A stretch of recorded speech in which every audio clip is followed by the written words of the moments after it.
भगवान श्री कृष्ण के नाम पर एक ऐसी नदी जिसको दुखों की नदी कहा गया।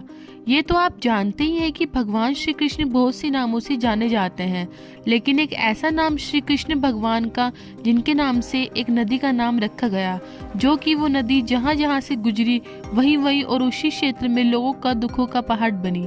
चलिए आज जानते हैं दामोदर नदी के बारे में। हेलो गाइज, मैं आप सभी का अपने यूट्यूब चैनल पर स्वागत करती हूँ। भारत के झारखंड और पश्चिम बंगाल राज्यों में बहने वाली एक नदी दामोदर नदी है।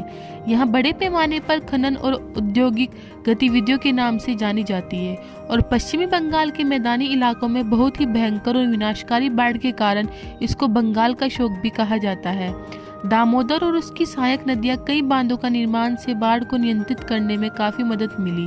दामोदर का अर्थ पेट के चारों ओर रस्सी, जो संस्कृत के दम यानी कि रस्सी और उदर यानी कि पेट से लिया गया है।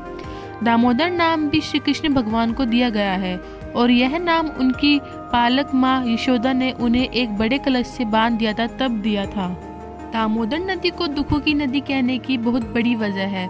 छोटा नागपुर में लगभग 1400 मिमी की औसत वार्षिक वर्षा होती है। यह लगभग जून और अगस्त के बीच मानसून में होती है। भारी बारिश होने की वजह से सहायक नदियों में भारी मात्रा में पानी बहने लगता है, जिससे ऊपरी इलाकों में तांडव का रूप हो जाता है और निचले इलाकों के बड़े बड़े क्षेत्रों में बाढ़ आ जाती है। दामोदर नदी को पहले दुखों की नदी के रूप में जाना जाता था, क्योंकि इससे वर्धमान, उंगली, हावड़ा, मोदनीपुर जिले के इलाकों में बाढ़ आती थी। बाढ़ वस्तुतः एक वार्षिक अनुष्ठान था। कुछ वर्षों में अक्षति संभव अधिक थी।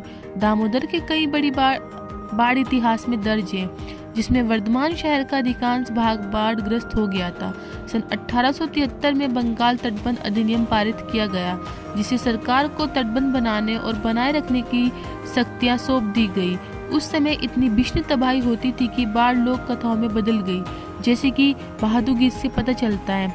हमने असर में सफल बोई है, हम भाद में भादु लाएंगे। बाढ़ से दामोदर उफना गया है, नौकायन नावें चली नहीं सकती है। दामोदर, हम आपके चरणों में गिरते हैं, बाढ़ को थोड़ा कम करें। भादु 1 साल बाद आएगा, नावों को अपनी सतह पर चलने दो।